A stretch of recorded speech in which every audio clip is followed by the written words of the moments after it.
nuestro cuerpo diplomático de la Embajada de Uruguay en Irán. No me contrató el gobierno de Irán porque eso sería un poco más controvertido. Bueno, gracias por la invitación. Es la segunda vez que doy una charla con gente del IEC y me estoy empezando a sentir como en casa, así que espero poder visitarlos más seguido.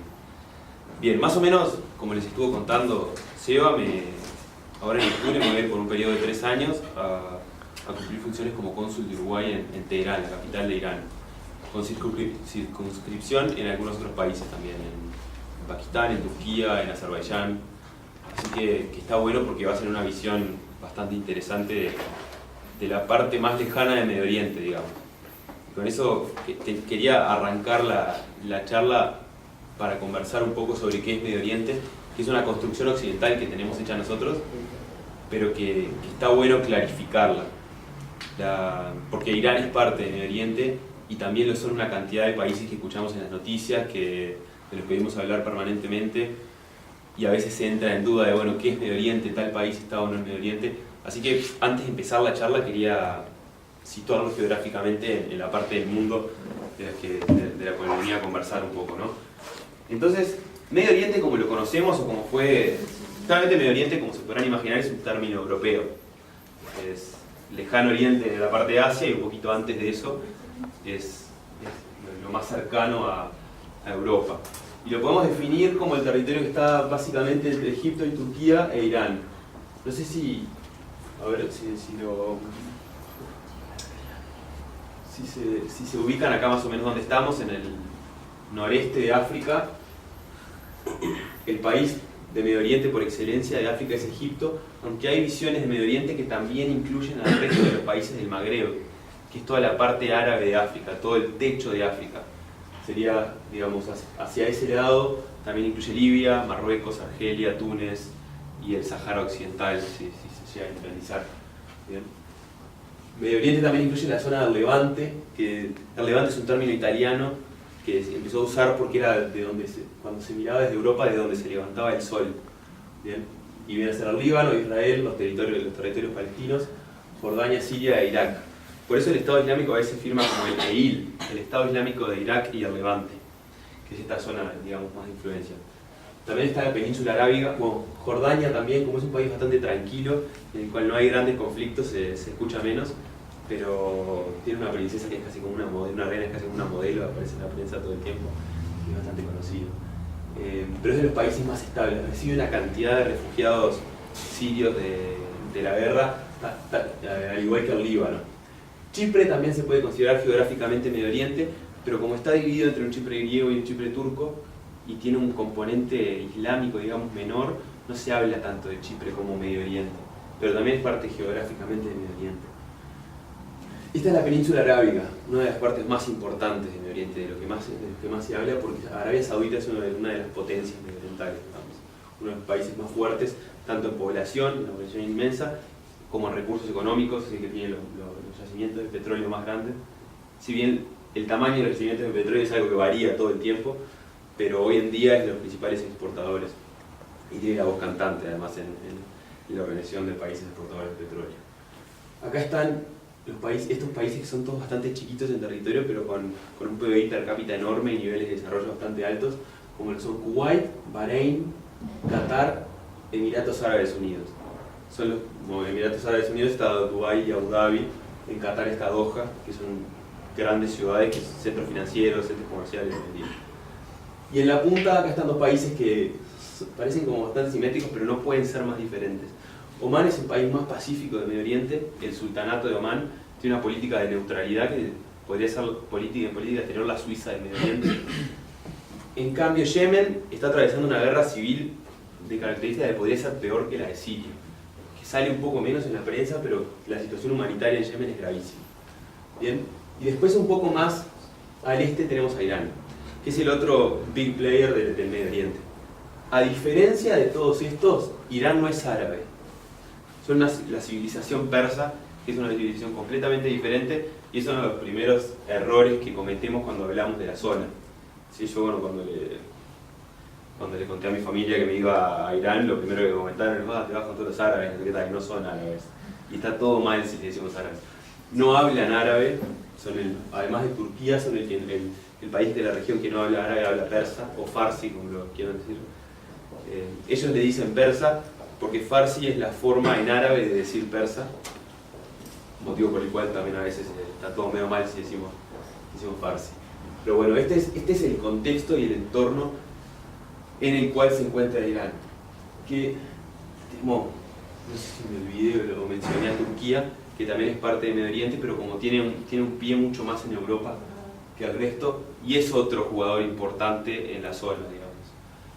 Se puede decir que hoy en día Egipto ha quedado un poco relegado en términos geopolíticos, y los grandes cruces de poder se están dando entre Irán, Arabia Saudita y Turquía. Bien. Y la gran guerra fría que vemos en Medio Oriente hoy en día, donde están los dos que están involucrados en todos los conflictos de Medio Oriente, son Irán y Arabia Saudita. Que ese es otro aspecto que voy a tratar de abarcar en el correr de la charla. Bien, habiendo presentado la región, me voy a meter un poco más de lleno en lo que es la realidad de Irán. Para lo cual quería comentarles brevemente la historia de Irán, que realmente lo voy a hacer bien breve porque las primeras civilizaciones más o menos datan del 3200 a.C.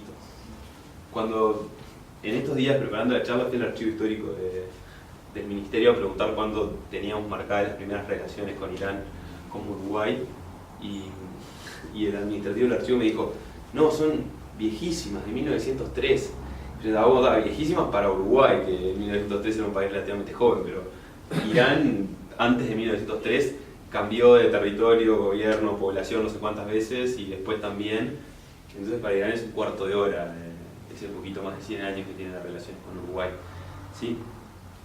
Algunos de los, digamos, toda esta larga historia que ha tenido Irán no se circunscribe solo a este territorio. ¿Sí? En un principio, el primer, digamos,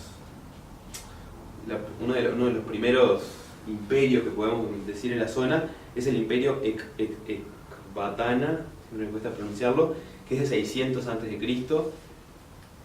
y que incluía no solo lo que es Irán hoy en día, pero también parte de lo que es Azerbaiyán, que es esto que está acá, parte de lo que es Afganistán, que está acá, un poco de Turkmenistán, que es este país que está acá, y también algo de la frontera con Irak. Esta frontera entre Irak e Irán es extremadamente porosa. Se cruzan de un lado para el otro, el idioma se habla indistintamente en las dos partes. En esta parte de Irak hay una ciudad que se llama Mashhad, que es la ciudad que los iraníes consideran como lo que podría ser la capital religiosa. Lo que para Arabia Saudita es la Meca, que es su capital religiosa, para Irán es Mashhad, que está en el territorio iraquí. Por eso hoy en día, cuando hablamos de la guerra en Siria y en Irak contra el Estado Islámico y todo eso, Irán tiene un rol muy fuerte, mandando tropas, construyendo económicamente, logísticamente, porque se juega mucho en cuanto a influencia en estos países de acá. Bien, el punto más alto del imperio persa, capaz que lo podemos ubicar en los 500 años antes de Cristo, y ahí probablemente me agarre un historiador y me aniquile porque no es mi área de mayor conocimiento. Pero si vas mirando la evolución del territorio en Irán, en la época del 500 a.C., que fue el imperio Achemín, con capital y con sede en Irán, se llegó a expandir en el lado del este hacia Afganistán y Pakistán, y en el lado del oeste hasta Grecia más o menos. ¿Sí? Eso con sede, con base en Irán. Las capitales de Irán fueron variando a lo largo de estos 4.000 años de historia de una cantidad de veces. Es más, Teherán, como capital de Irán, es bastante nueva. Es del imperio Qajar, que será del 1700 o algo así, lo cual también es un cuarto de hora en estos años que estamos manejando. Más para avanzar, para mencionar otras partes, Irán estuvo ocupado por los mongoles, por el imperio mongol de la zona de China, que llegó a invadir hasta acá. También estuvo ocupado por el imperio de Alejandro Magno, y también estuvo ocupado por lo que sería el imperio otomano de los turcos, que llegó a conquistar hasta el sur de España, hasta la zona de la península ibérica. O sea que la cantidad de culturas y de diferentes culturas, religiones, sociedades que pasaron por ese territorio es enorme.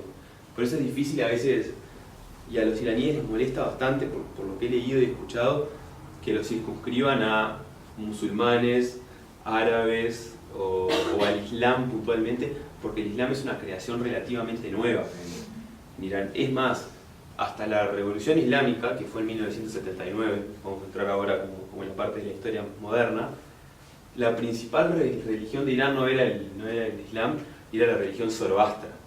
Que hace poco vi un episodio de esa serie que hace Morgan Freeman de religiones, en el cual hablaba muchísimo y no se conoce nada de la religión zoroastra, y fue la que estuvo como ruling un país tan importante como Irán por muchísimas más décadas de lo que ha estado el Islam últimamente.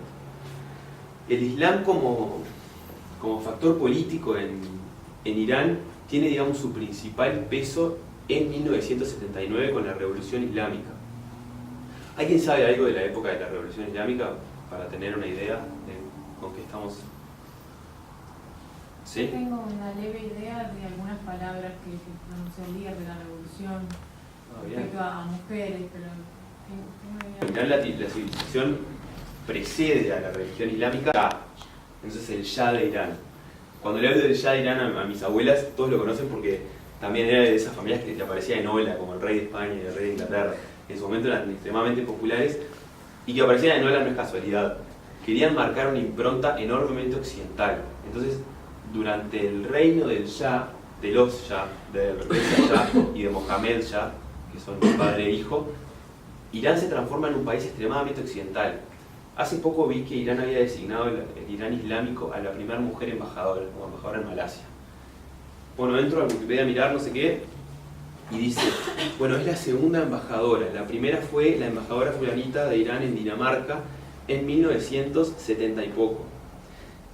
Voy a Wikipedia de la embajadora anterior y era una embajadora que tendría 40 años, 35 años, con un vestido por arriba de la rodilla claramente, mangas descubiertas, extremadamente joven, súper occidental. Y después veo a la embajadora designada hoy en día ante Malasia, y esto es off the record completamente, pero se le veían los ojos nomás. Era una túnica negra y se le veían los ojos nomás. O sea, el Irán hasta 1979 era de los países más progresistas en términos sociales, culturales que podemos haber visto. Y los invito a que se pongan a buscar fotos de Irán en 1970 y se van a encontrar con imágenes que saltan a la vista porque ni siquiera en otros países, ni siquiera en Dubái las vemos hoy. Impresionante. Entonces, ese gobierno, imagínense, un gobierno pro-occidental, pro-Estados Unidos y Europa, con enormes pozos petroleros, en una región de cierta inestabilidad, cerca de Rusia, porque acá está el Mar Caspio y arriba del Mar Caspio está Rusia y Moscú. Imagínense el papel que jugaba en un contexto de Guerra Fría. Y me parece que todos más o menos me siguen cuando hablamos de Guerra Fría, Estados Unidos contra la Unión Soviética. Entonces tener este jugador clave en un lugar fundamental, que se podía entrar con barcos por acá, cruzar el territorio y estar casi en la puerta del sur de Moscú, lo que significaba para Estados Unidos. Entonces Estados Unidos y los aliados europeos, el M-16 a Reino Unido, etc., lo tenían muy de cerca, es decir, se apoyaban mucho en el gobierno del Shah. Tanto es así que incluso antes de eso, en la Segunda Guerra Mundial, el padre del Shah, Reza Shah, el primer rey de la dinastía Pahlavi, que voy un poquito más para atrás, en la época de la Segunda Guerra Mundial mostró cierta simpatía con las potencias del eje, con Alemania, Italia y Japón. No era un apoyo explícito, pero mostró cierta simpatía en algunas cosas, como por ejemplo marcando neutralidad, no dejando pasar barcos beligerantes ingleses por ahí. Entonces, en una operación conjunta, la CIA y el M-16, eso es completamente público, ya está en todos lados, lograron que el hijo del rey, del Shah, los ayudara a derrocar a su padre y quedarse en el poder. En una invasión ruso-británica, entraron, controlaron los pozos petrolíferos, se quedaron ahí, sacaron al padre, lo mandaron a vivir a Sudáfrica y se quedó el hijo. Y después, ya estando el hijo en el poder en los 60, el hijo como rey tuvo un primer ministro que era como más progresista en términos de que tenía una discursión un poco más de izquierda, de repartir el dinero para todos, lo que sea. Le cayó mal también a las potencias occidentales porque hablaba de nacionalizar el petróleo y también lo derrocaron y quedó él ya solo con todos los poderes. Entonces, claro, toda esa esa percepción de injerencia extranjera la tomó muy inteligentemente la corriente política islámica, se apoyó en los sectores populares que estaban siendo dejados bastante de lado, y además los sectores populares con más tendencia religiosa vieron cómo estaban siendo dejados de lado por el simple hecho de que tenían un gobierno que apoyaba deliberadamente la laicidad, ¿sí? Y acá es bastante importante que no veamos la laicidad y la presencia de la religión en la política como la vemos en los países latinoamericanos, mucho más en Uruguay, que a veces es de los estados más laicos o que más fuerza hace por separar a la iglesia del Estado. Acá es completamente diferente porque todos los países de la zona, menos Turquía, que bajo el régimen de Atatürk a principios del siglo XX trató bastante de separar a la religión del Estado, todos estos son países que son muy poco seculares, donde la religión juega un peso importante no solo en el Estado como organización, sino en la política, donde hay partidos políticos financiados por la religión, donde las disputas políticas no difieren de las disputas religiosas. Sí, por ejemplo, hoy en día en el Líbano el gobierno está conformado por una coalición entre cristianos y musulmanes y se arreglan los lugares, de modo tal los musulmanes van a tener la presidencia del parlamento, los cristianos van a tener la presidencia del poder ejecutivo, con el juez vamos medio en medio. Y así se trata. Ni qué hablar de Arabia Saudita, donde hay una monarquía religiosa, ni qué hablar de Jordania, que hay un rey que también tiene influencia religiosa, y en Egipto, donde después de la revolución que derrocó a Mubarak llegaron al poder un partido político que se llamaba los Hermanos Musulmanes, ¿sí? Y después el ejército de Egipto no soportó el nivel de o que fueran tan radicales musulmanes y los derrocó y volvió el poder del ejército. En fin, la religión y la política en esa zona juegan un entramado que es constante. Yo recién lo conversaba con algunos, es como un tire y afloje todo el tiempo entre la política y la religión. ¿Por qué lado se mete? ¿Por qué lado va? ¿Por qué lado viene? Etcétera. Entonces, más o menos ahí llegamos en 1979 a la revolución islámica que lleva al Irán que conocemos hoy, en todos los términos, en términos políticos, en términos hasta ciertamente económicos. Antes de que siga evolucionando con cómo está conformado el poder político en Irán hoy y vayamos un poco más a la situación geopolítica del Medio Oriente, me gustaría preguntar si tienen alguna duda o algo que me quieran preguntar. Que no haya quedado. Capaz que hablé un poco rápido, además. ¿No? ¿Nada? Bien, seguimos entonces. El Irán como lo entendemos hoy. A ver si. Irán como lo entendemos hoy es una república islámica. ¿Qué tiene eso? Que tiene muchas cosas de república con separación de poderes, como la podríamos ver nosotros, y muchas cosas de islámica en el sentido de Islam metiéndose en el entramado institucional del país, ¿sí? Yo un poco les estaba contando a algunos antes que Irán tiene una estructura institucional con tres poderes separados, con un parlamento, con un poder ejecutivo que tiene un presidente electo democráticamente, tiene sufragio universal, no obligatorio, las mujeres pueden votar. Es más, en una entrevista que le hicieron al embajador de Irán hace poco, dijo, en nuestro país las mujeres pueden votar, en Arabia Saudita si ven una urna se asustan, para marcar la diferencia del conflicto que tienen todo el tiempo con Arabia Saudita. Y tienen un poder judicial con jueces también. La ley que se aplica está extremadamente basada en la Sharia, en la ley islámica y en el Corán. Pero en definitiva se habla de tres poderes. Ahora, esos tres poderes están supeditados a un consejo de líderes supremos y a un líder supremo. Si hablamos de quién es el jefe de Estado en Irán, se puede decir que el jefe de Estado es el presidente Rouhani, electo democráticamente, pero también es el líder supremo que es religioso y es electo por un grupo de clérigos. Y es un clérigo, es un imán, es un ayatolá, perdón.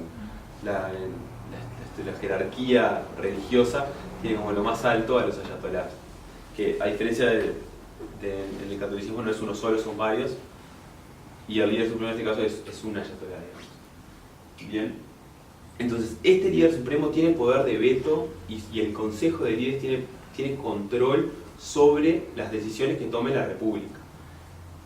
Para empezar, no se puede votar a un presidente que no haya sido aprobado por el líder supremo. Entonces, en las últimas elecciones se presentaron, no sé, 50 candidatos, y si ustedes entran a Wikipedia les dicen, y aparece la lista de los candidatos presentados y al lado de una columna aprobado, rechazado por el Consejo de Supremo. Eso da un poco la pauta de cómo funciona la política en Irán, que desde el vamos está controlada por la religión. ¿Sí? Y eso hay que entenderlo, podemos discreparlo o no, pero la primera forma de empezar a leer la política iraní es empezar a ver el poder que tiene la religión. Yo cuando tenía, no sé, 20 años y empecé a estudiar Irán en la facultad, la primera reacción que me causó fue indignación. No puedo creer, ¿cómo puede ser esto? ¿Cómo nadie lo denuncia? No sé qué. Y después que empezás a ver la historia de Irán, cómo la religión muchas veces fue vista por la población como los que vinieron a sacarlos de la injerencia, de toda la injerencia extranjera que había, etc. Ves que también tiene un cierto sustento popular. Y sus rechazos también. ¿Bien? Por ejemplo, el presidente anterior, el presidente actual es el presidente Rouhani. El presidente anterior era el presidente Ahmadinejad, que es bastante conocido por sus peleas constantes con Bush, con su alianza con el bloque bolivariano en América Latina, en fin. Y el presidente Ahmadinejad tuvo un mandato de 5 años y después se tiró para una reelección, ¿no? En la reelección el candidato de la oposición era un arquitecto mucho más liberal, mucho menos vinculado con al líder supremo y al Islam, etc., y con un discurso mucho menos beligerante, ¿no? La elección estuvo bastante pareja y en un momento empezaron a haber dudas ahí de la última elección, había ganado Ahmadinejad por muy poco, empezaron a haber denuncias de fraude, la gente salió a la calle y el nivel de represión fue enorme. Gente desaparecía. Esto es una película sobre eso, una película americana sobre la represión en esas elecciones. Hasta que en un momento el líder supremo dijo, hasta acá llegamos, la elección se... ¿Tiene alguna duda? ¿Se quieren preguntar? Estaba preguntando por el nombre de la película. No me acuerdo, pero lo buscamos. Es con un actor medio famoso, medio conocido ahí. Después te lo busco y te lo paso. Fue una de las cosas que hice cuando me estaba por ir a qué películas se han filmado en Irán y estaban ambientadas en Irán, para que mis padres no se quedaran solo con la idea de Argo, que es como terrible. Sí, no, las discusiones con los padres cuando uno se va a un lugar así es más complicado. En fin, volviendo a eso. Ante la duda de si había fraude o no, el líder supremo zanjó y dijo no hubo fraude, elegimos a Ahmadinejad. Nada de corte electoral, recontemos los votos y todas esas cosas que estamos acostumbrados en Uruguay, nos parece un derecho inherente. No, nada de eso. El líder supremo dijo, hasta acá vamos, y llegó a Ahmadinejad. Tuvo 5 años más de mucha confrontación el presidente Ahmadinejad, lo cual derivó en cierta manera en que la comunidad internacional, Europa, Estados Unidos, sus socios más cercanos, lo aislaran mucho. De ese aislamiento, en lo que derivó fue que hubo un estancamiento en la economía, un retroceso en el crecimiento económico, en las exportaciones, hasta de petróleo. Que uno a veces siempre dice, no, Estados Unidos dice todo hasta que va a comprar el petróleo. No, a Irán no le compraban ni el petróleo, porque Estados Unidos y Europa. Lo cual generó, en un país que se basa principalmente en la producción de petróleo y gas, genera un problema económico bastante grave. Después de esos 5 años, se presenta un nuevo candidato. Ahmadinejad no se podía volver a presentar. Se presenta el candidato actual, que es Rouhani, que es un clérigo. Ustedes lo ven en la foto, tiene el cosito en la cabeza, pero además es abogado y hizo un doctorado de Derecho en una universidad en Gales. Entonces tenía una visión un poco más, y había sido negociador para el acuerdo nuclear entre Irán y las potencias europeas, Estados Unidos. Entonces tenía una visión un poco más conciliadora.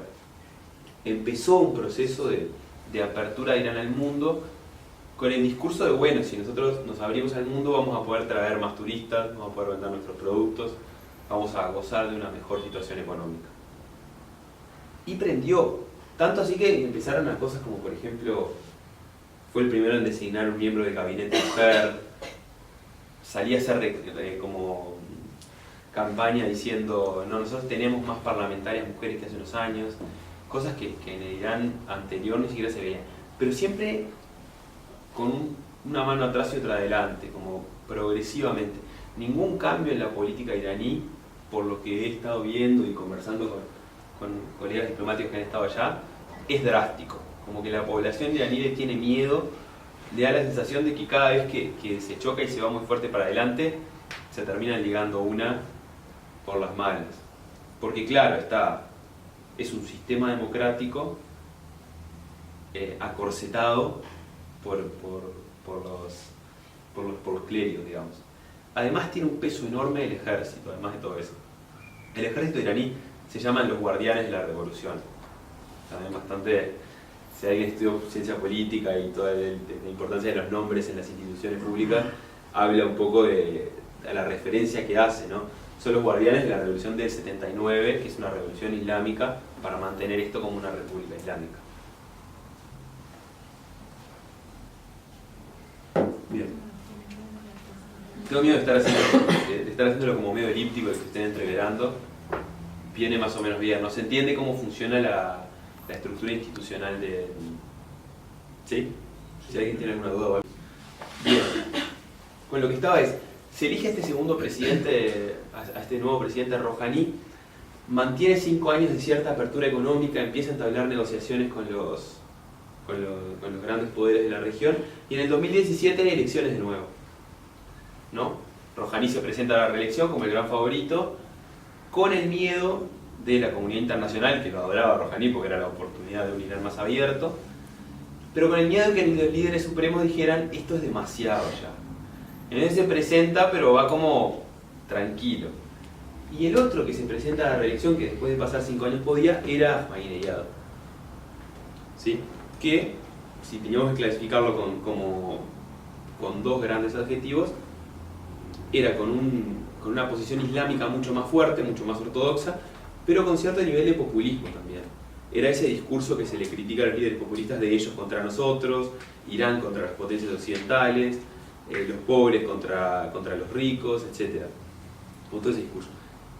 Y el líder supremo, con su poder de veto, le dice, no, vos no te puedes presentar. Y todo el mundo queda como, pero ¿cómo? Este no era de los tuyos, no sé qué. Y el argumento que dice, vos no te puedes presentar es, no, el presidente Ahmadinejad está generando una brecha, una división en la población iraní que nosotros no queremos. Entonces como que marca un punto que a mí me pareció, yo ya estaba designado cuando fueron las elecciones. Entonces yo venía siguiendo las elecciones como, no sé, como loco. Y nadie se la esperaba. Mi jefe en Montevideo es el ex embajador en Irán y lo conversábamos todo el tiempo y nos agarró como de sorpresa. Y lo que mostró un poco es que los líderes supremos lo que buscan más que nada, me parece, es cierta estabilidad en ese statu quo, es mantener el statu quo. Y el presidente Ahmadinejad, con ese espíritu es un poco incendiario, iba en contra, en cierta manera, de eso, ¿no? Como que no iba a conseguir mantener eso. Porque ese statu quo, en una economía que además es extremadamente centralizada y muy vinculada al gobierno, está marcado también en mucha plata. Es decir, un país que está sentado sobre enormes pozos petroleros, grandes cantidades de gas, extensiones agropecuarias bastante grandes, industrias crecientes, una población de 80 millones, Teherán solo tiene 8 millones. En una economía centralizada quiere decir que el ejército con los guardianes de la revolución tiene una parte grande de la torta. Las madrazas, las mezquitas, toda la parte religiosa de los líderes religiosos tiene una parte grande de la torta. Los ministros que están vinculados a eso también, porque no están desvinculados del Islam ni del ejército, tienen una parte grande de la torta. Entonces este hombre con este discurso incendiario que venía como a sacudir las cosas en contra de Occidente y marcar más conflictos y más guerra, no le servía. Y el líder supremo dijo, no, vos no venís esta vez, participa este otro, y ya ahí como que fue embajada para Rouhani. Salió electo con un porcentaje enorme, con manifestaciones de apoyo en las calles enormes. Por ejemplo, en Irán no se puede, las mujeres no pueden bailar en la calle, no puede haber música en vivo o gente bailando en la calle. Y cuando eligieron a Rouhani parecía el Uruguay gana del 2010, o sea, una cosa en la calle que gente enorme, los autos parados, tocando bocina, música, carteles.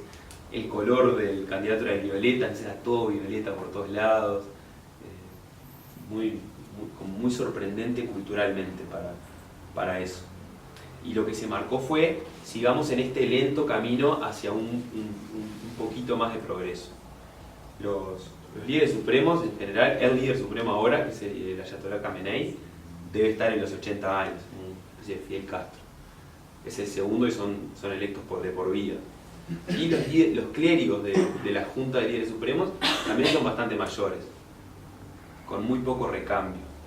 Entonces, ahí es lo que yo les decía a ellos, que vas viendo cómo el poder democrático va como golpeando contra una pared, y a veces la corre un poquito y a veces retrocede, pero como un cambio progresivo y lento. Esto, voy a meterme, no sé si meterme en economía o en geopolítica. Voy a hablarles un poquito de la situación en la región, del rol que juega Irán y de su conflicto contra Arabia Saudita. Después de eso nos metemos en la influencia que puede tener la elección de Rouhani y estas políticas más progresivas, más progresistas, y el acuerdo nuclear en la economía y cómo podría eventualmente eso servirle a Uruguay. Más o menos para estructurarles el tirón final. Si me voy muy largo me avisan, pues la verdad que me fascina el tema y puedo hablarles por horas. ¿Sí? Dentro del Islam podemos marcar dos grandes diferencias, dos grandes grupos que se cortan. El profeta para el Islam es el profeta Mohamed. Entonces el profeta Mohamed, cuando muere, hay que decidir quién es su sucesor. Hay unos que son partidarios de... Se los hago así, tipo básico, ¿no? No porque me parezca que ustedes no saben mucho, sino porque yo tampoco estoy tan embebido en cómo funciona esto. Pero lo básico, que es importante saber para entender la geopolítica, es que cuando muere el profeta Mohamed hay que elegir un sucesor, ¿no? Entonces, la gran mayoría elige que el sucesor sea electo entre la comunidad, y la minoría dice que tiene que ser el sobrino de Mohamed. ¿Sí? Ahí se dividen. Los que querían elegirlo entre la comunidad son los suníes, y los otros que querían que quedara como en la familia del profeta son los chiitas. ¿Sí? El 90% de la población del Islam es suní. ¿Sí? Los suníes son todos estos, verde, celestito y azul. Dentro de sus variantes, también acá dentro de estos están los alawitas, los malokis, en fin, bastantes diferencias. Y los chiíes son todos los que vienen a ser alrededor del rojo, amarillo y naranja. Como ven, geográficamente también está clara la diferencia, ¿no? Pero, entonces todo el Magreb y África son sunitas, todos los musulmanes de Indonesia, que Indonesia es el país con más musulmanes del mundo, por una cosa de población, son sunitas. Arabia Saudita es la cuna de los sunitas. Las dos ciudades sagradas de los sunitas, los dos vaticanos de los sunitas, son Meca y Medina. Meca es bastante conocido, se han visto fotos de un cuadrado negro gigante y la gente caminando alrededor, como bastante impactante. Y el centro de los chiitas es Irán. Y cada uno como que se reclama en cierta manera el decanato del Islam, digamos.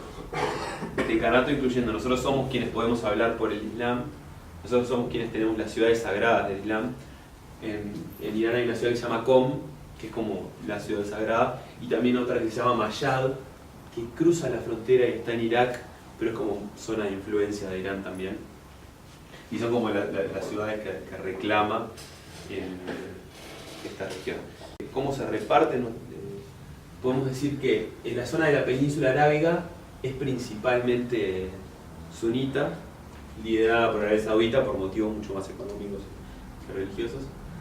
Menos Omán, que les había dicho que era como la Suiza de la región, que incluso es de otra parte que no tiene nada que ver con los sunitas o con los chiitas.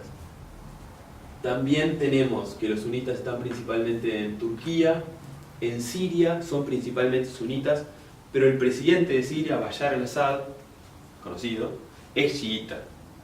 Lo cual pasa muchas veces en estas zonas que tenés una población de una mayoría y un líder de una minoría. Por eso Bashar al-Assad es extremadamente apoyado por Irán, mandando plata, mandando tropas, mandando todo. Después, por ejemplo, en el Líbano hay de las dos cosas, pero Hezbollah, la organización política terrorista, es chiita y tiene también apoyo de... Por eso en el boom de Hezbollah, cuando estaba de moda, cuando aparecía en todos lados, tenía mucho apoyo y se condenaba mucho a Irán por eso. En Irak es bastante particular. Voy a volver acá para que es bastante particular. La mayoría, el 60% es chiita y hay un 30% de sunitas. En ese contexto de mayoría, cuando Occidente favoreció el liderazgo de Saddam Hussein era un sunita. Cuando le sacaron el apoyo, la mayoría chiita lo derrocó.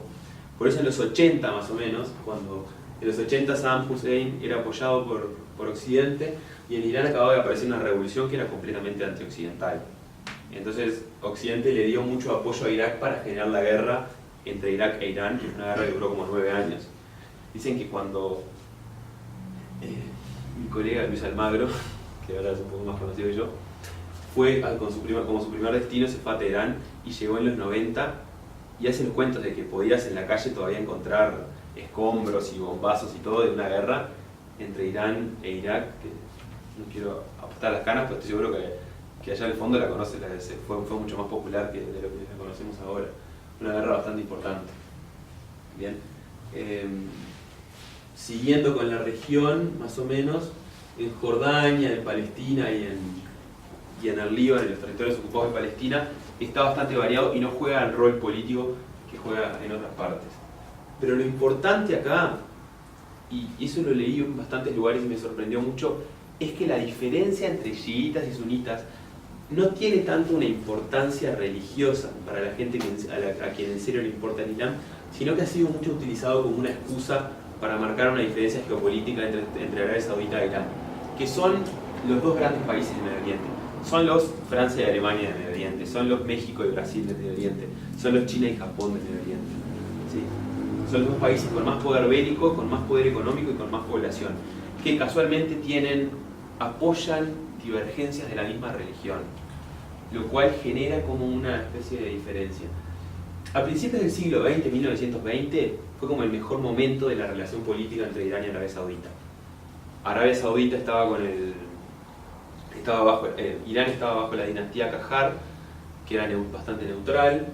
Arabia Saudita recién estaba empezando a explotar sus perforaciones petroleras, se aumentaba económicamente, la relación era buena, se instalaron embajadas en Riyadh, una embajada de Irán en Riyadh y una embajada de Arabia Saudita en Teherán, que para los diplomáticos realmente le damos mucha importancia a la instalación de embajadas como un gesto de vamos bien con las relaciones. ¿Sí? Sin embargo, Irán pasa de la dinastía Qajar a la dinastía Pahlavi, que tiene una fuerte impronta occidental. Y el presidente, el Shah de Irán, empieza a criticar al rey de Arabia Saudita por ser muy conservador en términos religiosos. El Shah de Irán, que era un rey de Inglaterra en términos culturales, empieza a decirle, ¿no? ¿Por qué no dejás que las mujeres participen? ¿Por qué no empezás a dejarlas usar ropa occidental? ¿Por qué no dejás escuchar música? Y hay intercambios de cartas entre ambos. Y hay una carta del rey de Arabia Saudita que le dice al Shah de Irán: mirá que sos el rey de Irán, no el rey de Francia. Estas cosas en los países musulmanes no corren. Y ahí como que se empeora un poco la relación, que llega a su peor momento con la Revolución Islámica en el 79. Es de esencia islámica, pero tiene un fuerte componente antiamericano, en un contexto de Guerra Fría que hoy en día hay una cantidad de hilos que juegan, pero en esa época las cosas eran mucho más blanco-negro. Y Arabia Saudita es el poder por excelencia del Medio Oriente pro-occidental. No sé si se acuerdan cuál fue uno de los primeros lugares que visitó el presidente Trump cuando asumió Arabia Saudita. La foto que están todos apoyando las manos en la pelota dorada, esa plateada, es Arabia Saudita. En Arabia Saudita hizo un discurso fuertemente anti-iraní Trump. Entonces, Arabia Saudita tiene un gobierno que es una monarquía, que tiene una base islámica, pero que en política internacional le compra armamento a Estados Unidos, explota sus bases petrolíferas vendiéndolas a Estados Unidos, y Estados Unidos tiene una situación de una especie de mantengamos el status quo con un acuerdo de paz. Yo no me meto con tu islamismo, vos no te metés con mi manejo de la política exterior, y es buena. En cambio, Irán tiene una relación mucho más compleja con Estados Unidos.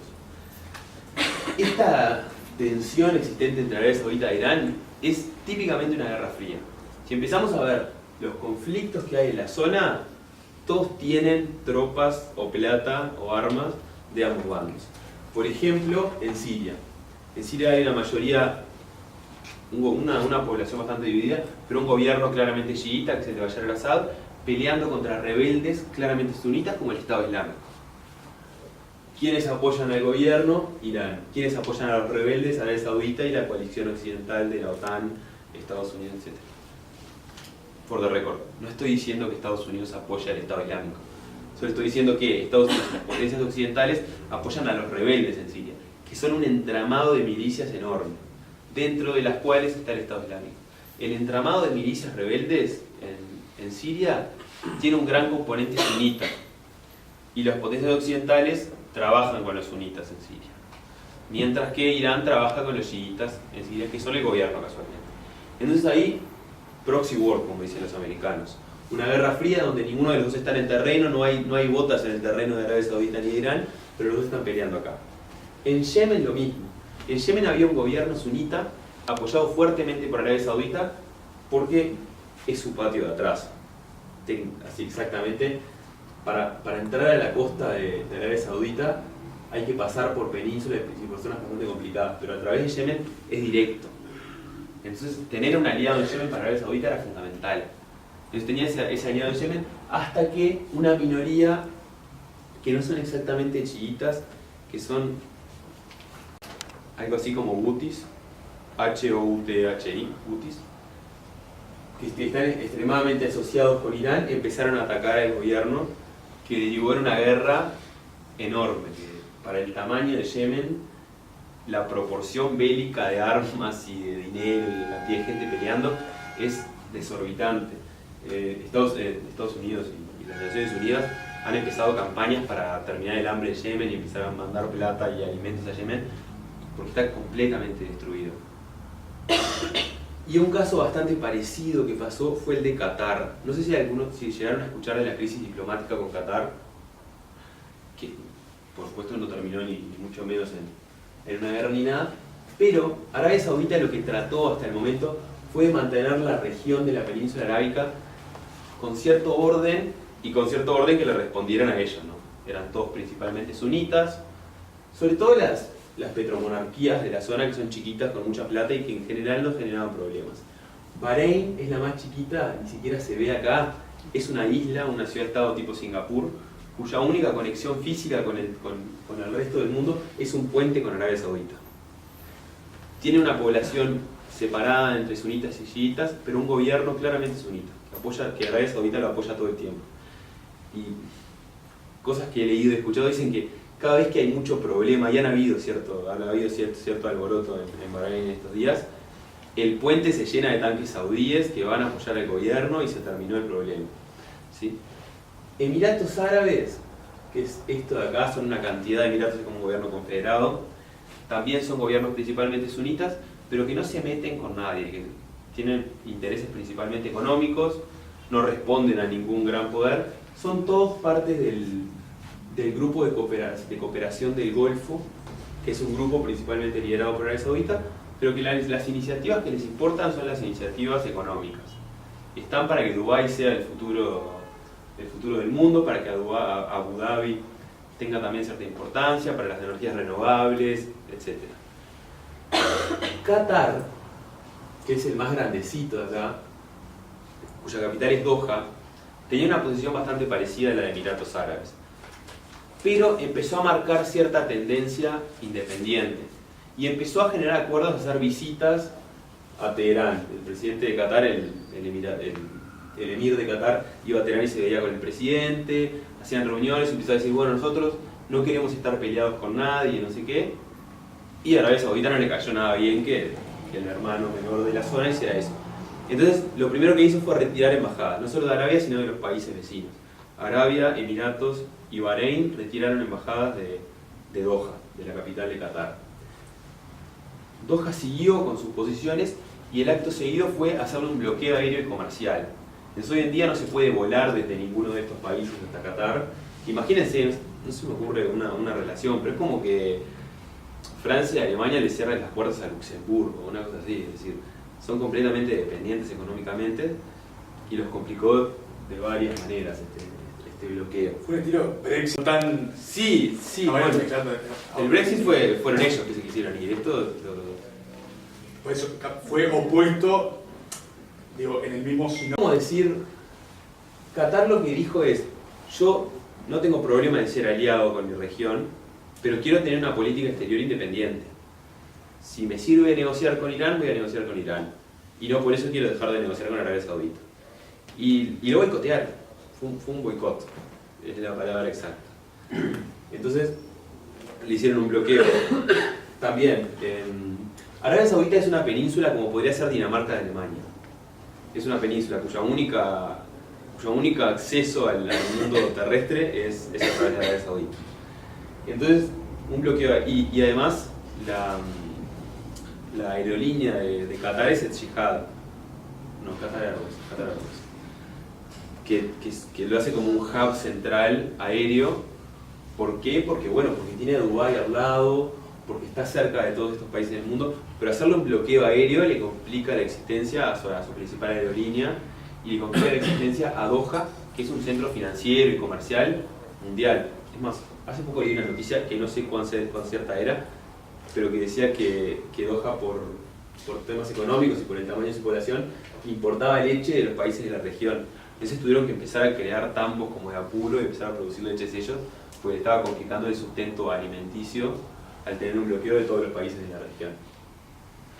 Pero bueno, más allá de eso, que es más anecdótico, muestra un poco cómo es la situación de tensión geopolítica entre las dos grandes potencias de la región. Y marca cómo, al estar Irán enfrentado muchas veces con las potencias de Occidente, e Irán y Arabia Saudita tan alineados con las potencias de Occidente, eso hace que se choque más todavía. Y aísla en cierta manera a Irán del resto de los países de la región. A las preguntas que quieran hacer. Esta es la distribución de musulmanes sunitas en todos los países de la región. En Irán es bajísima, en Arabia Saudita es altísima, en todos estos países es bastante alta. En Bahrein no es tan alta, pero tiene un gobierno sunita que lo reprime bastante. En fin, si empezamos con el tema de sunitas y chiitas, creo que podemos estar horas hablando porque nunca es blanco-negro, son minorías son minorías religiosas dentro de una religión que preponderan en la región, entonces es como bastante complejo. Vamos a la parte económica de Irán y con esto medio que voy terminando. Irán, como ya saben, es principalmente un productor de gas y petróleo, también tiene un porcentaje de industria agrícola y cierta industria incipiente de manufacturas, pero lo que más lo mantiene es su capacidad de exportar petróleo y gas. La economía también está fuertemente vinculada al sector público. Desde la Revolución Islámica no hay grandes empresas privadas, sino que más que nada las empresas son más que nada estatales.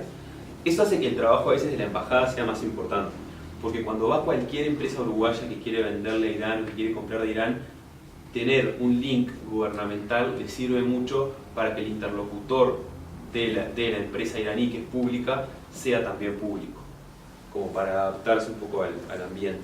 Eso es lo que hemos notado con el embajador que ya está allá y las veces que han venido delegaciones iraníes a Montevideo.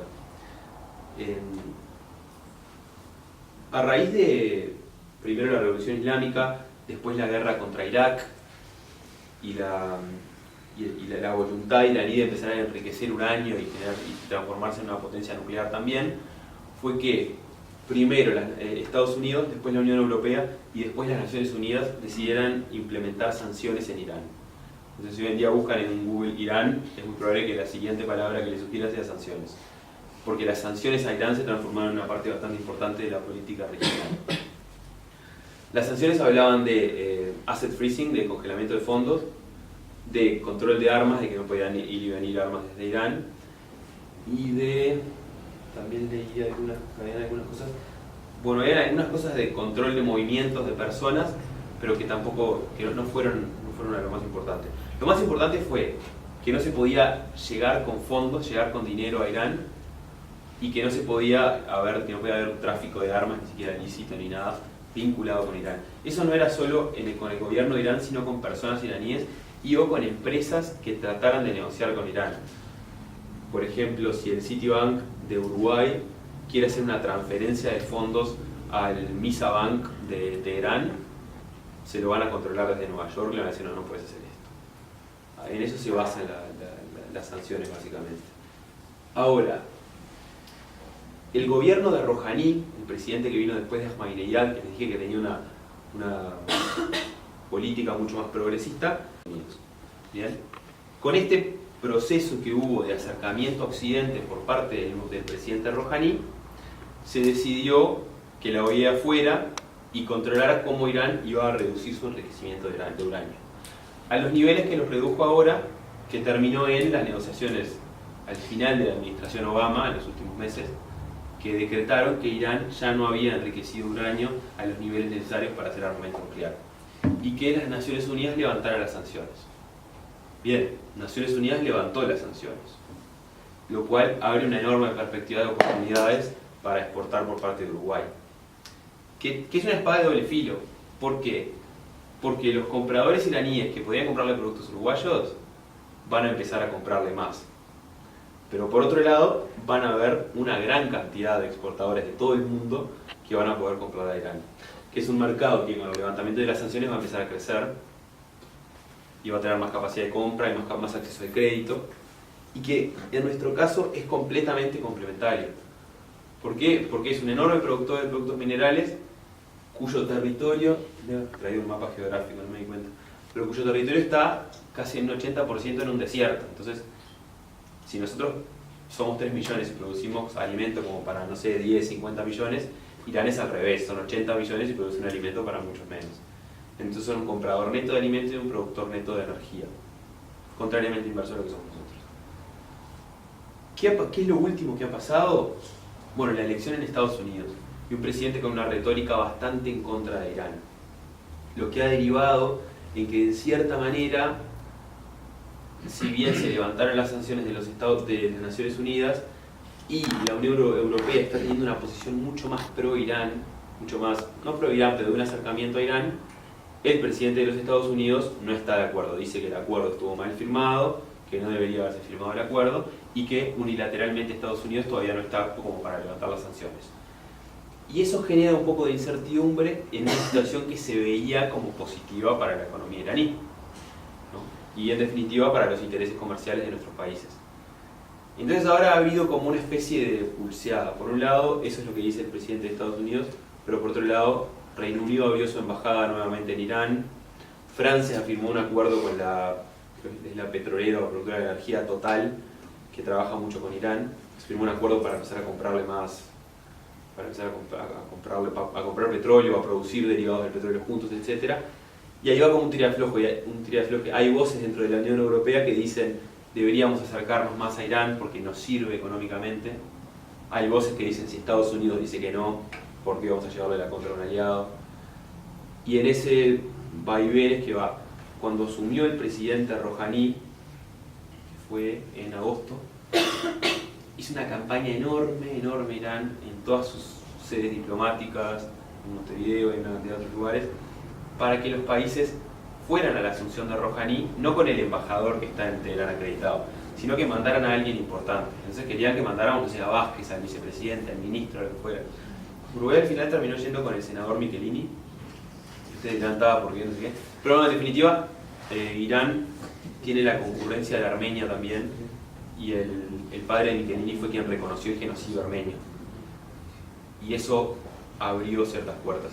Y además el hecho de enviar un senador del oficialismo a los iraníes les cayó bastante bien, pero como que a uno le parece de que el gobierno iraní está como en una batalla que da día a día por legitimarse en el mundo, por decir no puede ser que Arabia Saudita sea el aliado de todos y nosotros nos estén dando la espalda, etc. Parece que es como una batalla que se va dando y bueno, espero que los próximos 3 años que estén ahí me sirvan para entender mucho más el pulso de qué es lo que busca, qué es lo que se puede conseguir de Irán, qué es lo que Uruguay puede darle a cambio de qué, etc. Y bueno, estoy a la orden para recibir las preguntas que quieran y fue un gusto conversar con ustedes.